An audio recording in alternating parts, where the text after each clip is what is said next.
आता तुम्हाला मी हे आपलं फक्त महाराष्ट्रापुरती सीमित नाही तर पूर्ण world wide. Finally we are reach to our destination again, Deekshabhoomi. रात्री आलेलो, रात्री बंद मिळाला आपल्याला, पण आता आपण पुन्हा याच्यामध्ये प्रवेश करणार आहेत आणि एक्सपिरियन्स खूप छान आहे कारण की पहिल्यांदाच आलो मी आणि नाही चालू आहे. आता आम्ही गेटमध्ये पहिलं पाऊल टाकतोय दीक्षाभूमीचा. रात्री आम्हाला भेटलं नाही तर खूप एक्सायटेड वाटतं, खूप भारी वाटतं. दादा कसं वाटतं तुम्हाला? खूप बरं वाटलंय. एकदम धडधड व्हायला लागला आणि आग्याला शहारे मारतायत असं वाटतं भाई. आमच्या गोष्टीसाठी आलो ती गोष्ट. Wow wow wow wow, super. पाठीमागे पूर्ण दीक्षाभूमीचा नजारा तुम्ही बघू शकता, खूप मस्त वाटतंय. तर दादा आणि मी आता चाललो आम्ही दीक्षाभूमीला आणि या दादांनी आम्हाला जिथून मीटिंग पॉईंट होता तिथूनच घेतला आणि दादांनी 100 रुपये सांगितले रिक्षाचे, कारण की तेवढं बनत आहे, 4 किलोमीटर लांब आहे. ही चौक क्रॉस करतो आता, वल्लभभाई चौक आहे, याच साईडला मीटिंग होती माझी. आणि आता जाऊ आपण दीक्षाभूमीला. कालची व्हिडिओ आपण बनवली ती तुम्ही बघितली, तिला भरभरून प्रतिसाद दिला, त्याच्याबद्दल धन्यवाद. आणि आजची व्हिडिओ मी सकाळी टाकणार आहे कारण की त्याला एडिटिंगला वेळ लागतो. हॉस्पिटल एरिया, संपूर्ण हॉस्पिटलच असतं. अरे बापरे.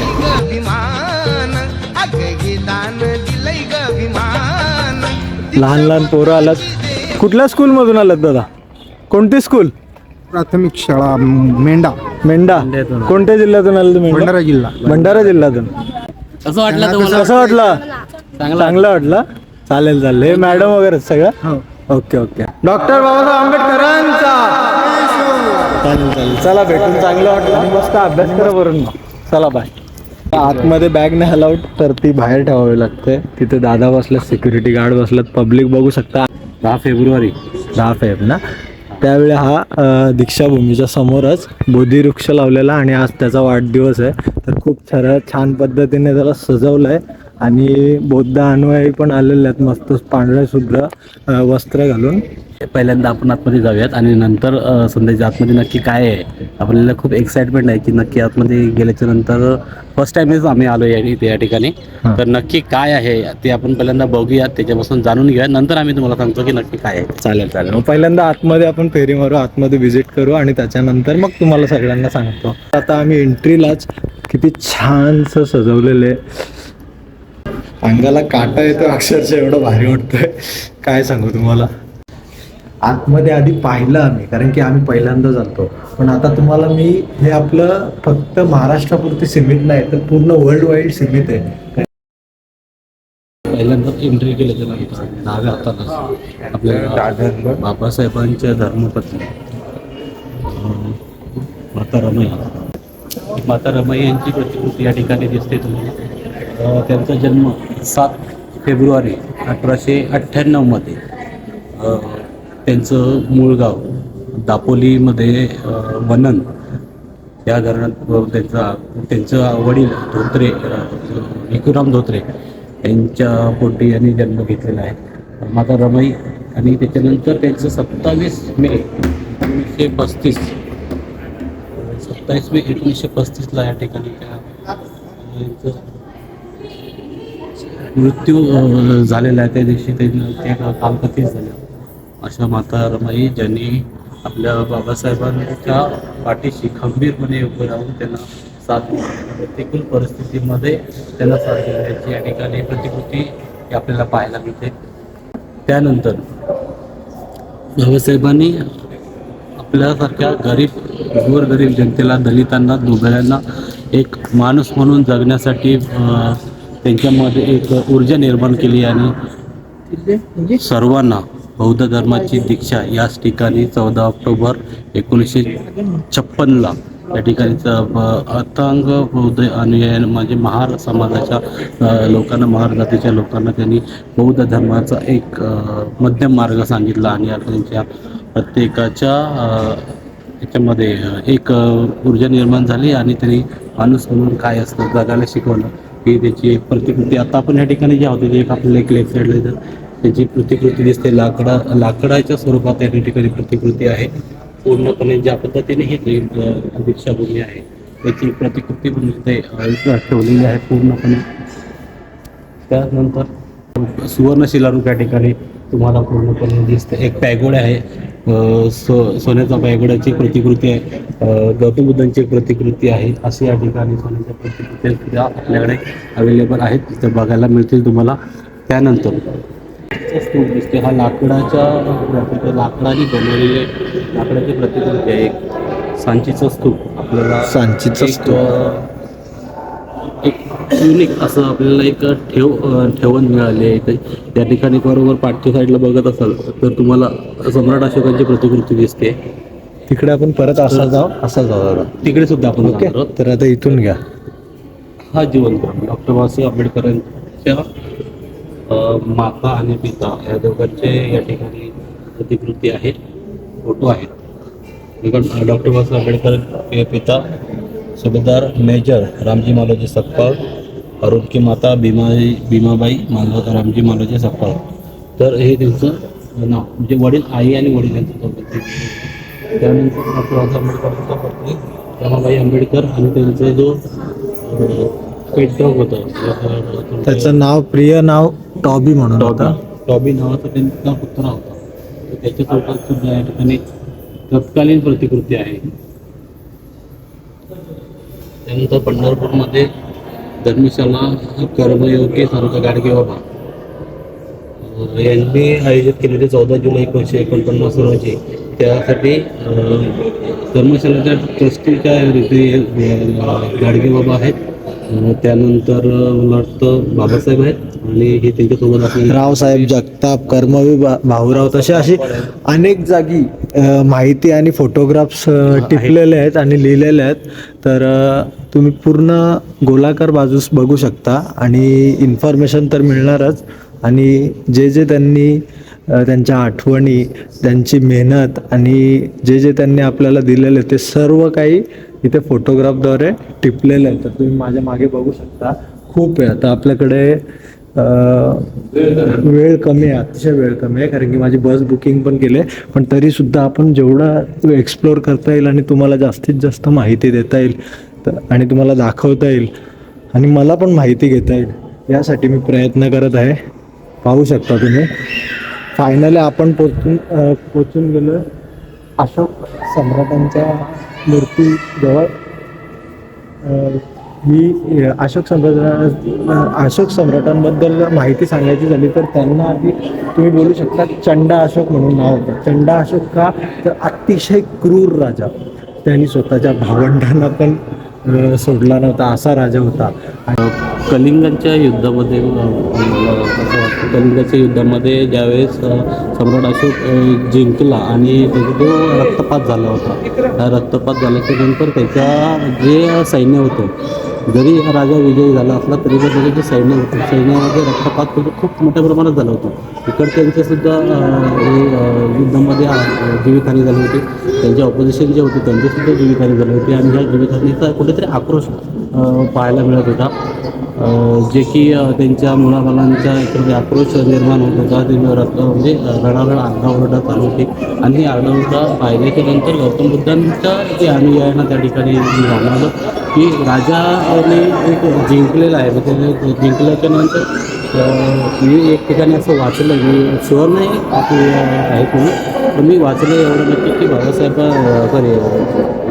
सम्राट अशोकांनी विजय शब्द झाल्याच्या नंतर विजयाचं जल्लोष संपादन करत असताना एक मोठी त्यांनी पार्टी दिली होती आणि त्या पार्टीमध्ये बौद्ध भिक्खूंना सुद्धा आमंत्रित केलं होतं. आणि बौद्ध भिक्खूंना आमंत्रित करत असताना बौद्ध भिक्खू ज्यावेळेस ते जात होते, ते जात असताना त्यांना त्या तिथल्या पराजित झालेल्या सैन्याच्या घरच्यांचा पूर्ण आक्रोश ऐकायला आला आणि ऐकलं, मी सुद्धा ऐकलं. तो आक्रोश ऐकायला आल्याच्या नंतर त्या आक्रोशावरती त्या लोकांनी चिंतन केलं की नक्की काय असेल, याचं मूळ कारण काय आहे. तर गौतम बुद्धांचे अनुयायी त्या मूळ कारणाशी गेल्याच्या नंतर ते अनुयायी मीन्स धम्मभिक्खू जाऊन राजाला भेटले. तिथे सांगितलं राजा तू जरी जिंकला असतं तर प्रत्यक्षात मध्ये तू माणूस म्हणून हरला आहेस हे त्यावेळेस त्यांना सांगितलं आणि त्यांनी ते पटवून दिलं. आणि त्यांना ते समजल्याच्या नंतर सम्राट अशोक ज्यावेळेस त्या रणभूमीवरती गेला, त्या रणांगणावरती गेल्याच्या नंतर त्यांना समजलं की खरोखरच आपण एक राजा म्हणून जिंकलो, पण एक माणूस म्हणून निश्चित त्या ठिकाणी हारलेलो आहोत. आणि हे त्यांना त्यावेळेस त्या गोष्टीची जाणीव झाली. आणि या गोष्टीची जाणीव झाल्याच्या नंतर त्यांनी बौद्ध धर्माचा प्रचार आणि प्रसार करण्यासाठी अविरत प्रयत्न केले. त्यांची एक मुलगी आणि एक मुलगा महेंद्र आणि संगमित्र ह्या दोघांना सुद्धा त्यांनी पूर्णपणे आपल्या बौद्ध धर्माच्या प्रचार आणि प्रसारासाठी मुलगा श्रीलंकेमध्ये गेला आणि मुलगी नागपूरमध्ये या ठिकाणी आली, असा एक जुना इतिहास आहे. आणि त्यातूनच बौद्ध धर्माचा प्रसार आणि प्रचार झालेला आहे. इथूनच धम्मचक्राचा जो गाडा आहे त्याला इतकी तेज गती मिळाली ना, तर तुम्ही विचार पण करू शकत नाही. इथूनच प्रसार झाला खूप बौद्ध हा. धर्माचा. आणि जो कानून आता तुम्ही पाहताय तो त्या काळी अशोक सम्राटांनी बनवलेला. दुतर्फी झाडे पाहतात, गावोगावी तुम्ही विहिरी पाहतात, तर ते सगळे अशोक सम्राटांचे देण आहे. तुम्ही इतिहास वाचा. आजला तुम्ही बौद्ध लेण्या बऱ्याचशा ठिकाणी आता उत्खनन केल्यानंतर पाहता. हे कानावरला म्हणतात. माझे पण उत्खनन जे होतं, उत्खनन होत असताना बऱ्याचशा ठिकाणी तो बघतोय की बौद्ध लेणी सापडते.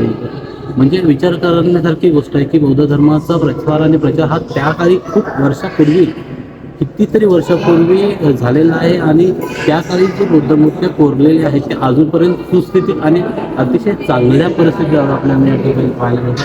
हे बौद्ध धर्माचा प्रसार आणि प्रचार करण्यामागचं किंवा झालेलं आहे ह्याचं एक सत्य उदाहरण आपण पाहायला मिळत आहे आपल्याला.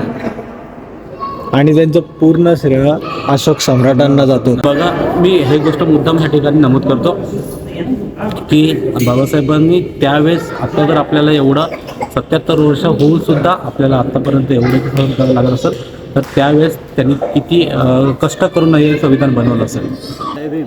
आणि पुढं जातोय, इथे दादा तुम्हाला भेटवतीलच आणि सांगतीलच माहिती. पूर्णपणे तर बघायला गेलं तर तुम्ही इथे एक लहान मुलं फक्त या ठिकाणी थोडासा गदारोळ करतात. तो त्यांचा जन्मसिद्ध अधिकार आहे आणि हक्क आहे, त्याबद्दल काही प्रश्न. पण एकंदरीत आपण इथे आल्याच्यानंतर पूर्णपणे शांत वाटलं. पूर्ण एकदम वातावरण होतं, पूर्ण शांत आहे. कोणत्याही प्रकारचा गडबड गोंधळ नाही आहे. एकदम शांत वातावरणात इथे या ठिकाणी आम्ही थोडंसं ध्यानधारणासुद्धा केली. त्याचे आम्ही तुम्हाला फुटेज नाही केलं कारण हे दाखवण्याचा भाग नाही आपण काय करतो ते.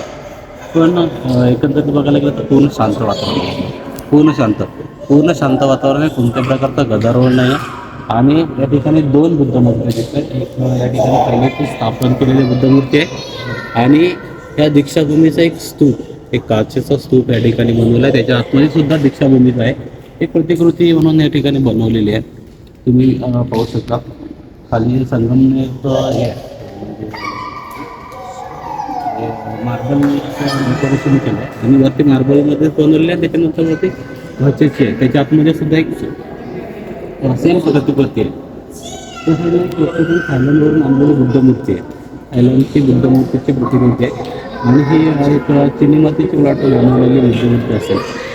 पण त्यांच्याकडे बघून अतिशय शांतता वाटते. कसलाही राग नाही. जितका राग असेल तुमचं सगळं उतरून जाईल, इथे भूत उतरून जाईल. तर दीक्षाभूमीला या तुम्ही. पुढे दादा. त्याच्यानंतर आपण जाऊयात बाहेर. आता आपण बाहेर जाणार आहे कारण की 57वा बर्थडे बोलू शकता बोधिवृक्षाचा. राईट. आजच्या दिवशी या ठिकाणी बोधिवृक्षाचं 10 फेब्रुवारी राईट ना. 10 फेब्रुवारी डेट नाही माहिती, पण तिथे जाऊन 57 वर्षापूर्वी 10 फेब्रुवारीलाच या ठिकाणी बोधिवृक्षाचं रोपण केलेलं होतं. या ठिकाणी तुम्ही पाहू शकता डॉक्टर बाबासाहेब आंबेडकर यांच्या अस्थीची प्रतिष्ठापना या ठिकाणी केलेली आहे. की ह्या ज्या आतमध्ये आहेत ह्या बौद्ध अस्थीच आहेत. डॉक्टर भीमराव रामजी आंबेडकरांचं या ठिकाणी असते. इथे या ठिकाणी बघा तुम्हाला दिसतात पूर्णपणे अश्विन पौर्णिमा मंगळवार दिनांक 2 ऑक्टोबर 2001ला परमपूज्य डॉक्टर बाबासाहेब आंबेडकर यांच्या पवित्र अस्थींची प्रतिष्ठापना माननीय खासदार रासू गवळी अध्यक्ष रोजगार समिती यांच्या शुभ हस्ते संपन्न झालेली आहे. या पवित्र अस्थी धम्मचक्र प्रवर्तनांच्या रोग्य महोत्सवी शुभदिनी दिनांक 7 ऑक्टोबर 1981 रोजी सिद्धार्थ महाविद्यालय मुंबईतर्फे स्मारक समितीला प्राप्त झाल्या. सदानंद फुल झेले कार्यवाह. त्यानंतर तुम्ही आता इथे या ठिकाणी ही बुद्धमूर्ती पाहतात. ही बुद्धमूर्ती जी आहे ही बुद्धमूर्ती अश्विन पौर्णिमा मंगळवार दिनांक 2 ऑक्टोबर 2001ला भगवान गौतम बुद्ध यांच्या मूर्तीचे अनावरण समारंभ करण्यात आला होता. पूज्य भदंते नागार्जुन सुरेई ससाई यांच्या शुभ हस्ते संपन्न झाला. थायलंडची भिक्षुणी सवांग यांनी दान दिलेली भगवान जे होत्या सवंग या नावाच्या भिक्षुणी होत्या, यांनी ही दान केलेली आहे बुद्ध मूर्ती. नागपूर विद्यापीठात शिक्षण घेणारे थायलंडचे विद्यार्थी नाही, जे आहेत, त्यांच्यातर्फे. यांच्यातर्फे हे या ठिकाणी आलेले आणि ह्यांनी ही दान केलेले, ह्यांच्यातर्फे ही दान केलेले आहे. Okay okay okay. 25 फेब्रुवारी 1996 रोजी स्मारक समितीला प्राप्त झाले. त्यावेळेस कार्यवाहक होते सदानंद फुलझेले. तर आतमध्ये आपण तुम्हाला सर्व दाखवलं आहे. तर आता आपण बाहेर जाणार आहेत आणि बाहेर तिथं वंदना घेऊ, कारण की 57 बोधी वृक्षाचा वाढदिवस आहे. तर तिथेच जाऊया. तर कसं वाटलं इथपर्यंत, तुम्हाला छान वाटलं असेल तर छान छान कमेंट करा आणि जास्तीत जास्त लोकांपर्यंत पोहोचवा. 8 वाजता बंद होणार. हां, आणि 8 वाजता बंद होते इथं. 8च्या नंतर पुन्हा सकाळी 7 वाजता चालू होतो, जसं काय काल आम्हाला भेटलं नाही. तर आता आम्ही बाहेर निघतो, बाहेरच्या साईडला. तर रात्रीचा नजारा काहीतरी असा बाहेरचा. तिथे बघा बुद्ध वंदना चालू आहे, तोच बोधिवृक्ष. दादा वंदना चालू आहे, चला.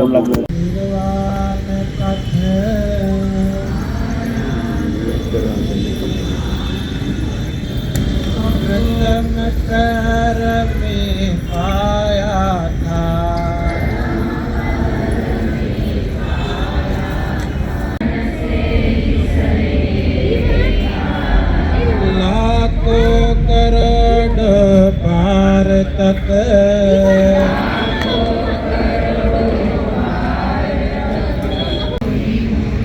तुझे गोदी राजा माला का मेल सागरा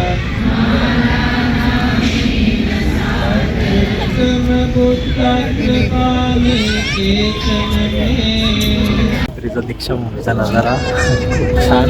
सगळा फिरलो, सगळा पाहिला आणि मनात फक्त एकच का आता काहीतरी करायचं आहे, या धर्मचक्र प्रवर्तनासाठी काहीतरी करायचं आहे. ही दीक्षाभूमीची मागची बाजू आणि इथे सुद्धा दीक्षाभूमीचा भलं मोठं पटांगण आहे. तर मोकळं पटांगण आहे, जिथे पार्किंगला गाड्या आणि सभा वगैरे जर असली, काही प्रोग्राम असतात इकडे येऊ शकतात. एवढं मोठं पटांगण आणि पूर्ण मागची बाजू. कोणी नाही केलं भलं बाबाय भीमान केलं, या दिल्लीचं दार खुलं बाय भूमान केलं. तर हे दरवाजे तरी बंद ठेवतात आता सध्या. तरी आम्ही आतमध्ये जाऊन आलो, वर नाही गेलो. ते बघा, हाच तो बोधिवृक्ष. आता जिथे कार्यक्रम चालू आहे यालाच टोटल 57 वर्ष झाली. फायनली आता आम्ही घराकडे वळतो, दीक्षाभूमीला. इथे वंदना वगैरे झाली. इथून जे पाहिलं आणि अंगाला तर पॅटे मारले, माहिती तर मिळाली. पण आपण पण धम्मचक्र प्रवर्तनाचा नवा युथ आपण कामाला लागू आणि इथून आता सगळ्यांना शेवटचा मानाचा जय भीम.